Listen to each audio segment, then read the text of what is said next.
Hi friends, मैं मानवी आप सभी का स्वागत करती हूँ झूमते वॉन्डरर्स में।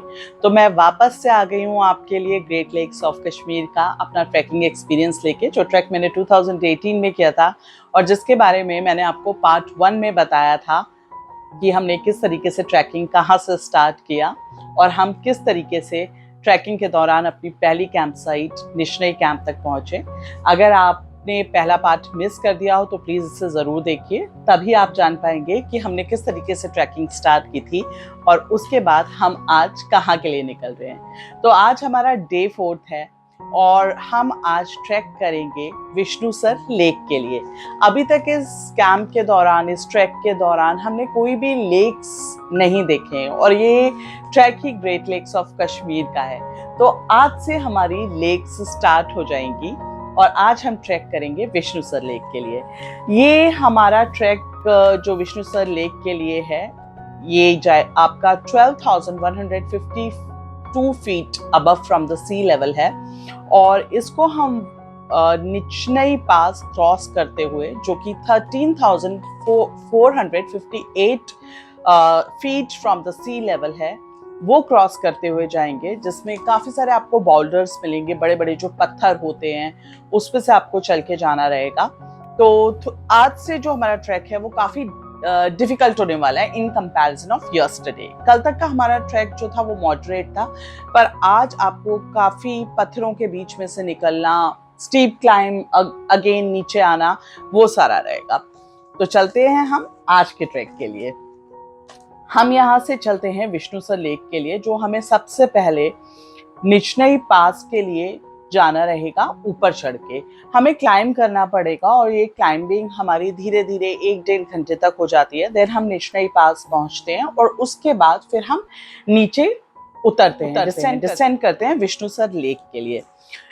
तो जो विष्णुसर लेक के लिए हमारा जो कैंप साइट रहेगा वो विष्णुसर लेक के पास ही होता है, लेकिन एकदम लेक के साथ नहीं होता, क्योंकि वहाँ पे अलाउड नहीं है कैंप्स या टेंट्स लगाना। तो करीब आपको 5 मिनट के वॉकिंग डिस्टेंस पे विष्णुसर लेक मिलती है। हम सुबह 7 बजे ट्रैकिंग करने के लिए चलते हैं, ट्रैक के लिए चलते हैं और उसके बाद हम वही 4-5 बजे तक विष्णुसर लेक पहुंच जाते हैं। आप कैंप साइट पे जाके अपना लगेज ड्रॉप कीजिए और उसके बाद आप विष्णुसर लेक देखिए। विष्णुसर लेक से ही 5-10 मिनट के डिस्टेंस पे कृष्णसर लेक है, इनको ट्विंस लेक बोला जाता है। तो आप सेम डे जाना चाहें, वॉक करना चाहें, अगर आप टाइमली पहुंच गए हैं, आपको मन कर रहा है और घूमने का, तो आप जा सकते हैं। अगर आपको लगता है कि नहीं, मैंने आज नहीं देखना, थक गई हूँ या थक गया हूँ, तो आप कल भी जा सकते हैं, क्योंकि जो हमारा कल का ट्रैक रहेगा वो हमें कृष्णसर लेक क्रॉस करके जाना है। तो इतना हार्ड एंड फास्ट नहीं है कि नहीं जी आज पहुंच गए तो हमें आज ही देखना है। आप आराम से विष्णुसर लेक पहुंचिए, वहां पे थोड़ा चिल कीजिए, आप लेक की ब्यूटी, सेरेनिटी एंजॉय कीजिए।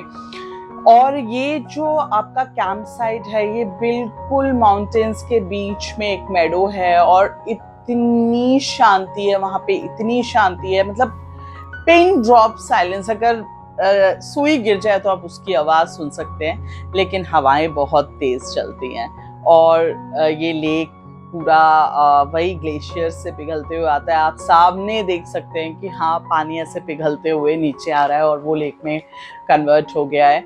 और आप लेक के पास जाके बैठिए, ग्रीनरी एंजॉय कीजिए, मेडोज एंजॉय कीजिए, अपना जो भी आप वहाँ फील करते हैं। कुछ हमारे साथ जो लोग थे, दे ट्राइड टू कुछ गेम्स खेलना, उनको तब भी उनके अंदर इतनी एनर्जी बाकी थी, तो दे डिड दैट। तो आपको जैसे भी ठीक लगता है। और अगेन वही, आप डे लाइट पे सरवाइव करते हैं तो शाम को 7 बजे तक आपका डिनर हो जाता है और उसके बाद फिर आपका bed time and next day फिर हम चलते हैं मॉर्निंग में सुबह 7 बजे। तो हम चलते हैं डे 5 पे गादसर लेक के लिए। गादसर लेक एक बहुत ही ब्यूटीफुल लेक है और इस पे जाने के लिए हमें गादसर पास क्रॉस करना पड़ेगा। वाया गादसर पास जाएंगे हम और गादसर पास इस ट्रैक का हाईएस्ट पॉइंट है, जो कि 13,763 feet above the sea level है। तो जब आप यहाँ से निकलते हैं तो आपको कृष्णसर लेक क्रॉस करनी पड़ती है। ऐसा नहीं है कि आप उसको ढाप के जाएंगे, लेकिन ये आपकी विष्णुसर लेक के हार्डली 5-10 मिनट्स के डिस्टेंस पे कृष्णसर लेक है। आप उसे देख सकते हैं, आप फोटोग्राफी कर सकते हैं एंड देन आप मूव कर सकते हैं। उसके बाद हम गट्सर पास के लिए निकलेंगे। और ये जो क्लाइंब है ये बिल्कुल 80 डिग्री मतलब आपको चढ़ाई करनी है। 90 डिग्री इज दिस, तो आप लगा लीजिए कि 80 डिग्री के एंगल पे आपको क्लाइंब करना है।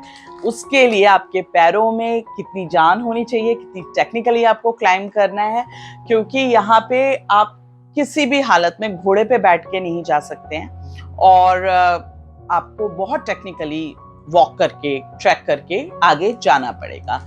इस ट्रैक के दौरान आपको काफी सारे वाइल्ड फ्लावर्स देखने को मिलते हैं। बहुत ही खूबसूरत ट्रैक है। आप एक बार जब क्लाइंब कर जाते हैं, फिर गट्सर पास आ जाता है, उसके बाद आप जब डिसेंड करते हैं तो आपको बहुत ही खूबसूरत वाइल्ड फ्लावर्स देखने को मिलेंगे।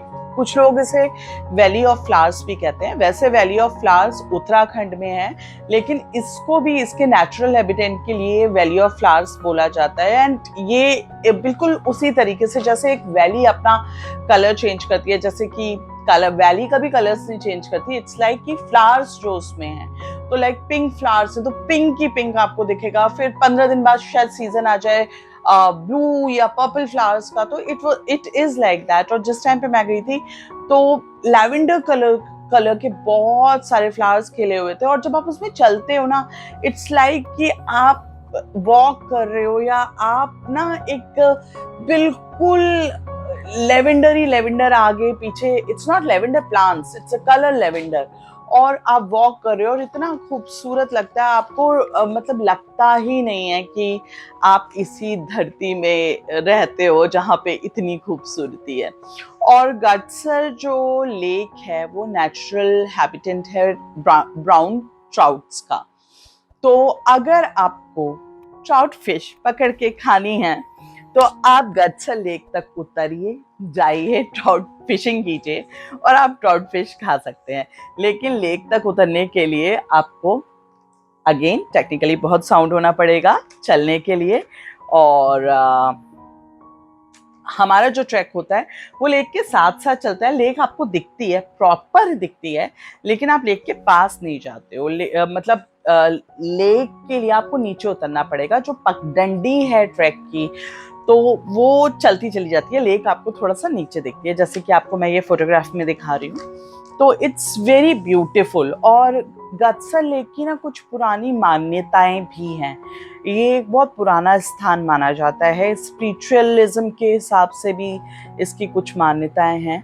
तो हम ये गट्सर लेक जब क्रॉस करते हैं, वहाँ पे एक छोटा सा मंदिर भी बना हुआ है, तो आप चाहें तो नीचे उतर के और जाके वो दर्शन कर सकते हैं। जो यहाँ पे कैंप साइट है वो लेक से 3 किलोमीटर्स के डिस्टेंस पे है। लेक के पास आपको कहीं भी स्टे करने का कोई प्रोविजन नहीं है।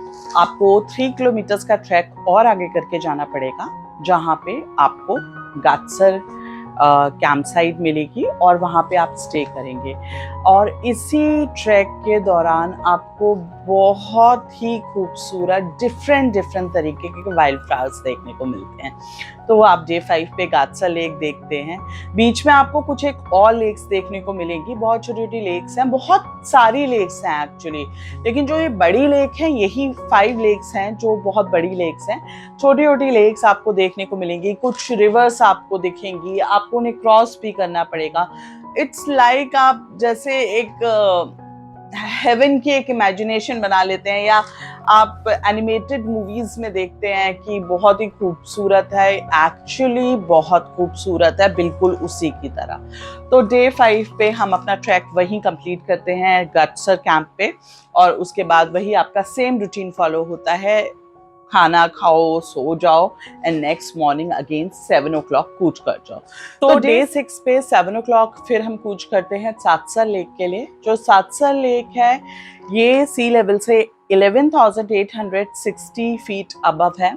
और जब हम गट्सर कैंप से निकलते हैं तो एक 25 मीटर्स का स्नो पैच पड़ता है। इट्स लाइक मैं आपको ये फोटोग्राफ में शो तो कर रही हूँ, लेकिन आप शायद इसमें इतना क्लियरली नहीं देख पाएंगे। जो स्नो पैच है इट्स अ ग्लेशियर, यहाँ धूप नहीं पड़ती है, ये नदी के ऊपर पूरा बर्फ जमा हुआ है और नीचे से नदी जा रही है, तो इसलिए ये खोखला है। पर अगर एक हद से ज्यादा इस पे वजन पड़ जाएगा तो ये ब्रेक हो सकता है। तो ये 25 मीटर्स जब हम क्रॉस करते हैं तो हम एक एक या दो ट्रैकर्स एक बार में निकल जाते हैं, इससे ज्यादा हम लोग नहीं निकलते, क्योंकि अगर इस पे बहुत ज्यादा वेट पड़ गया और ये टूट गया तो डैमेज है और उसके बाद आपको नदी क्रॉस करनी पड़ेगी, वो एक बहुत टफ टास्क हो जाएगा। तो ये ग्लेशियर इसी तरीके से यहाँ पे जमा रहता है। और जो आपके ट्रैकिंग शूज होते हैं वो रिकमेंडेड नहीं होते कि आप उनके साथ स्नो में ट्रैक कीजिए। स्नो ट्रैकिंग शूज अलग आते हैं, लेकिन क्योंकि ये केवल 25 मीटर्स का ट्रैक है तो इतना प्रॉब्लमेटिक नहीं है, आप धीरे धीरे करके जब आप ये स्नो पैच क्रॉस कर जाते हैं उसके बाद फिर आपको स्टीप क्लाइंबिंग करनी पड़ेगी। और उस स्टीप क्लाइंबिंग के दौरान थोड़ा सा मॉडरेट ट्रैक आता है, फिर थोड़ा सा आपको चढ़ना पड़ता है। तो ये आप जिस तरीके से देख रहे हैं, जो मेडोज हैं, काफी मेडोज भी आपको मिलेंगे रास्ते में। और ये एरिया 2016 में यहाँ पे एक एवलांच आया था जिसमें काफी सारे हमारे जो भारतीय सेना के जवान थे वो शहीद हो गए थे। करीब 12 से 16 लोगों के बीच में डेथ हुई थी इस एवलांच की वजह से। और यहाँ पर आपको दूर दूर तक कुछ नहीं मिलेगा। ये एरिया LOC के बहुत नज़दीक है, लेकिन अगर आपको मिलेगा कोई तो वो इंडियन आर्मी की चौकी। जी हाँ, ये लोग इतने टफ क्लाइमेट में, इतने टफ सर्कमस्टांसेस सिचुएशंस में हमारे जो सोल्जर्स हैं वो हमारे लिए, हमारी रक्षा के लिए यहाँ पे बैठे हुए हैं। इस चौकी में करीब आई डोंट नो, मैं एग्जैक्टली नहीं बता सकती क्योंकि वो इतनी इन्फॉर्मेशन प्रोवाइड नहीं करते, लेकिन हमें उस टाइम पे करीब 4 से 5 सोल्जर्स मिले थे। उनके पास अपने खच्चर वगैरह थे जो म्यूल्स होते हैं, एंड उस टाइम पे शायद मराठा रेजिमेंट वहाँ पोस्टेड थी। तो हमारे ट्रैक में ज़्यादातर ट्रैकर्स जो थे वो महाराष्ट्र से थे, तो बहुत खुशी हुई उनसे मिलके, and they were also very happy. आप खुद अंदाज़ा लगाइए कि आप महीनों महीनों एक ही जगह पे वो एक ही चीज को देखते देखते कैसा फील करते होंगे। कोई इंसान नहीं है चौथा बात करने के लिए, आप ही वही कुछ चुनिंदा लोग हैं जो एक दूसरे की शक्लें देख के उठते हैं, सोते हैं। कोई एंटरटेनमेंट का साधन नहीं है, नेटवर्क नहीं है, TV, phone, nothing is there. कोई आपके पास ऐसा प्रिविलेज या कोई ऐसा आपके पास एंटरटेनमेंट का साधन नहीं है। आपको सिर्फ वहाँ 24/7 तैनात रहना है, टुकड़ों टुकड़ों में। और आप घूमने के लिए जाते हैं, आपको ये जगह बहुत खूबसूरत लगती है, लेकिन ट्रस्ट मी, ये सिर्फ घूमने के लिए अच्छी लग सकती है जिस इंसान को वहां पे रहना पड़े। आप इमेजिन कीजिए, आपके पास कोई रिसोर्सेज ऐसे नहीं है जिससे आप अपना एंटरटेनमेंट कर सकें, एंड एवरी टाइम आप पहरा दे रहे हैं एक ऐसी जगह पे जहाँ पे आप सिर्फ वही 4-5 सूरतें देखते हैं, तो आपको कैसा फील होता होगा। तो I really salute to the Indian army जो हमारे लिए ऐसी टफ सिचुएशंस में अपने घर, अपनी जगह से इतने दूर बैठे हुए हैं। तो हम लोगों ने वहाँ पे थोड़ी देर, वहाँ एंट्री होती है एक्चुअली, जब आप जाते हो तो फिर आगे जाने के लिए एंट्री होती है, तो वह एंट्री वगैरह हुई, एंड काफ़ी अच्छे से उन लोगों ने हमारे साथ डील किया। उन्होंने चाय वाय पिलाई, काफ़ी देर हम लोग वहाँ पे बैठे भी, और उसके बाद फिर हम वहाँ से मूव करके सातसर कैंप की तरफ चले गए, जो कि सातसर लेक के पास था। और बहुत खूबसूरत लेक, अगेन बहुत खूबसूरत ट्रैक। जब हम इस चौकी से आगे की तरफ चले तो बीच में फिर से वही छोटी छोटी डिफरेंट सी लेक्स थी। कुछ एरिया ऐसा था जिसमें बॉर्डर्स थे, जो बड़े बड़े पत्थर होते हैं वो थे वहाँ पर, उनको आप क्रॉस करते हो। फिर आपको दूर से इतने छोटे छोटे माचिस की डिब्बी की तरह आपके कैंप दिखाई देते हैं, लेकिन वो आपको पता होता है कि हाँ जी, ये मेरी आज की डेस्टिनेशन है और मुझे यहाँ पहुँचना है। और फिर आप वहाँ पहुँच के मस्त चिल करते हो। कुछ भी करके आप सुबह 7 बजे निकलते हो तो आराम से 4-5 बजे तक आप पहुँच जाते हो उस जगह पर। एंड 1 दिन 2 दिन, आई तो कैन से कि आप महीना भर भी वो जगह बहुत एंजॉय कर सकते हो, लेकिन एज अ टूरिस्ट ही एंजॉय कर सकते हो। रहना पड़े तो इट इज़ क्वाइट डिफिकल्ट। और जब आप ये सातसा लेक का ट्रैक कर रहे होते हैं तो इसमें ना बीच में आपको छोटी छोटी, जैसे मैंने बताया कि काफी सारी लेक्स दिखती है, 7 डिफरेंट लेक्स आपको ड्यूरिंग द ट्रैक, जो आपका जो पाथ है, जो आप जिस ट्रैक पे चल रहे हो उसमें ही 7 लेक्स आपको दिख जाती हैं। ये पूरा एरिया ही ऐसा माना जाता है कि इसमें जगह जगह पर छोटी छोटी लेक्स हैं। अगर आप इसे एक्सप्लोर करोगे, ये तो एक वो एरिया है जो मैं ट्रैकिंग के बारे में बता रही हूँ जिसपे केवल ट्रैकर्स जाते हैं, लेकिन जो माउंटेन्स के मतलब हिमालयस की कोई आप वो नहीं है कि आप डिफाइन नहीं कर सकते कहाँ पे क्या है। बहुत सारी जगह ऐसी हैं जो अभी तक अनटच्ड हैं, शायद इंसान वहां तक पहुंचा भी नहीं है, लेकिन कुछ लोग पहुंचते हैं और अलग अलग जगहों पे, तो हर बार कुछ नया आपको एक्सप्लोर करने मिलता है। तो आप डे 6 अपना कंप्लीट करते हो, वही अपना डिनर और बेड टाइम के साथ। अगेन आप डे 7 उठते हो और फिर से आप 7 o'clock कूच कर देते हो सातसर लेक से। आज हमारा जो ट्रैक है वो गांगबल लेक के लिए है, जो कि सी लेवल से 11,482 फीट अबव है, और ये लेक हम वाया जाच पास जाएंगे। ये ट्रैक हमारा काफी डिफिकल्ट है, फुल ऑफ बोल्डर्स है, बहुत बड़े बड़े पत्थर हैं, और उसको क्रॉस करते हुए, मतलब वो जाच पास तक जो हमारी ट्रैकिंग है वो पत्थरों के बीच में स्टीप क्लाइंब करना है आपको। तो बहुत टेक्निकली आपको चलना पड़ेगा और बहुत ही केयरफुली आपको चलना पड़ेगा।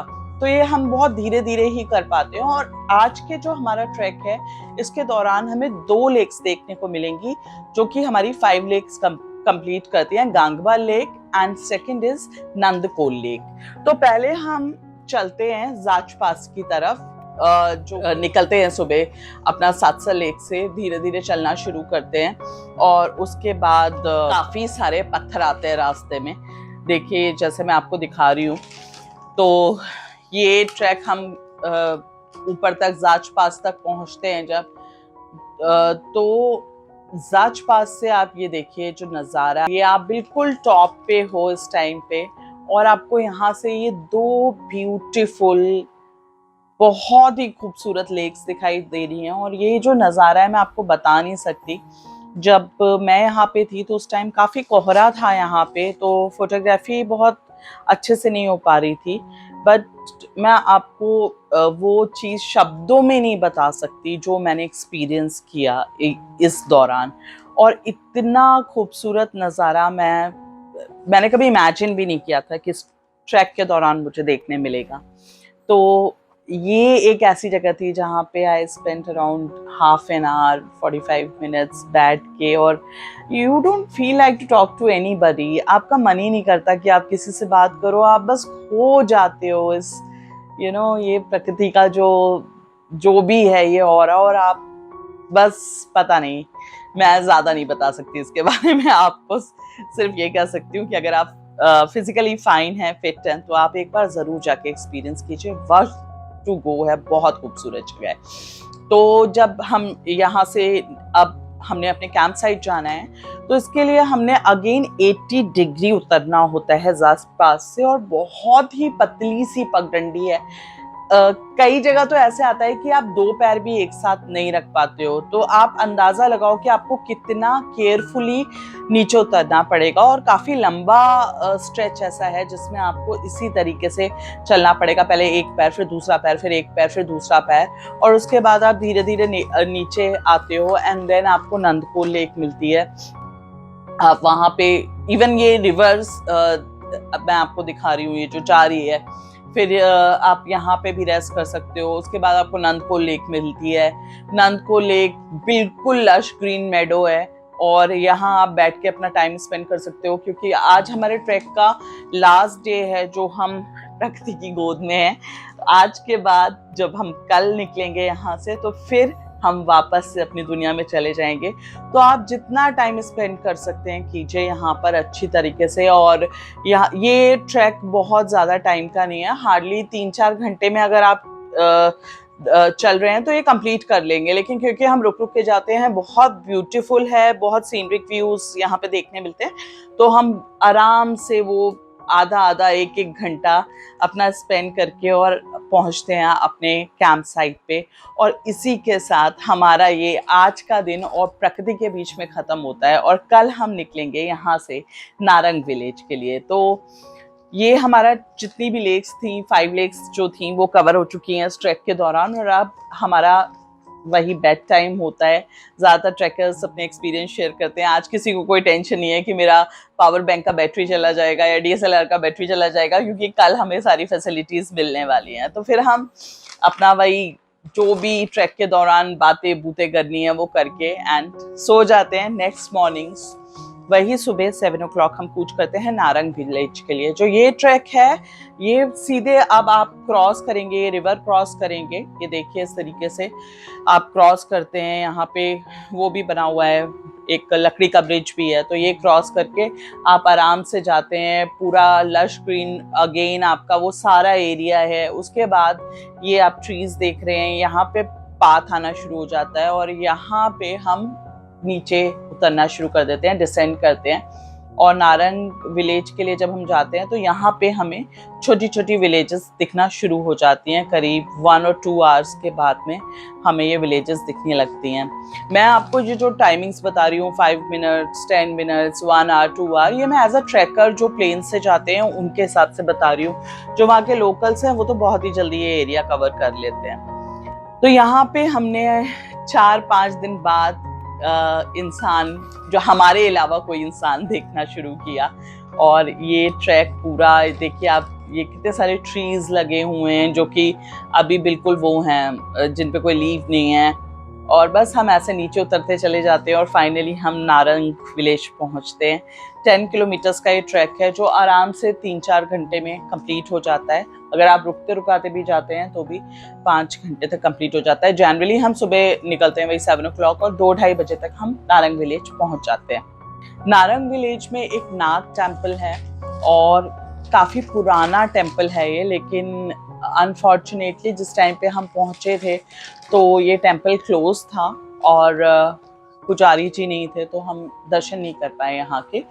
और यहाँ पे ही हमारे जो ऑर्गेनाइजर्स होते हैं जिनके थ्रू हम ट्रैकिंग करते हैं, उनकी गाड़ियाँ वगैरह आ जाती हैं जो हमें यहाँ से कैरी करके सोनमार्ग तक, जो हमारा बेस कैंप तक था, वहाँ तक लेकर जाती हैं। और यहाँ से आपको मार्केट वगैरह सब कुछ मिल जाएगा। आपको जो खरीदना है आप खरीद लो, अदरवाइज आप सोनमार्ग जाके ले सकते हो। तो 2:30-3 बजे तक मैक्सिमम ये ट्रैक कंप्लीट हो जाता है और उसके बाद हम वापस अपने बेस कैंप जाते हैं।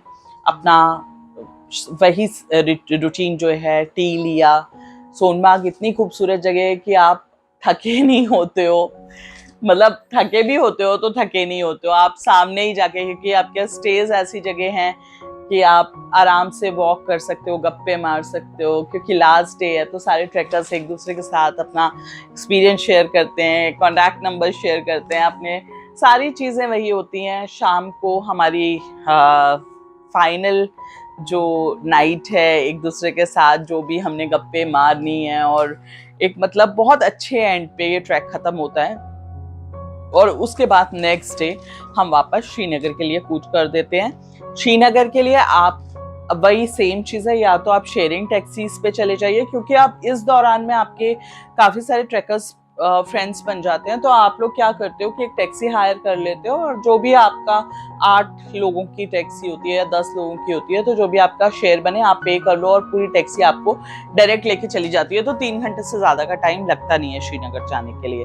और वहाँ से आप अपना जो डेस्टिनेशन है वो जा सकते हैं। हमारे केस में ये था कि मैंने आपको बताया कि मैंने एक दिन पहले ट्रैक स्टार्ट कर दिया था, और जो जिन लोगों के साथ किया था वो लोग सारे मुंबई से या बाहर से कर्नाटका से थे। तो पीपल वर लाइक कि 1-2 दिन का टाइम लेकर आए थे कि वो कश्मीर श्रीनगर घूम सकें। तो मेरे पास भी एक दिन स्पेयर था। मेरी जो फ्लाइट बुकिंग थी वो नेक्स्ट डे की थी, तो हम लोगों ने फिर श्रीनगर स्टे किया, थोड़ा सा श्रीनगर एक्सप्लोर किया। मैंने पहले भी श्रीनगर विजिट किया हुआ है। तो हम लोग बस शंकराचार्य टेम्पल तक गए, कुछ लोग मुगल गार्डन गए, चश्मेशाही, जो भी नियरेस्ट रीचेबल जगहें थी। कुछ लोगों को लेक जो बोट हाउसेस होते हैं उसमें स्टे करने का मन था, उन्होंने वहाँ स्टे किया। तो ऐसे करके हमने थोड़ा सा श्रीनगर एक्सप्लोर किया एंड नेक्स्ट डे वापस नेक्स्ट डे फिर हम अपनी अपनी डेस्टिनेशंस पे कूच कर गए। बचपन में सुना था धरती पे अगर स्वर्ग है तो कश्मीर में है, कश्मीर देखो स्वर्ग देखो एक ही चीज़ है। ऑनेस्टली इस ट्रैक के दौरान आई रियली फेल्ट दैट कि इतना खूबसूरत कुछ कैसे हो सकता है, मतलब शब्दों में जो बयान ना किया जाए।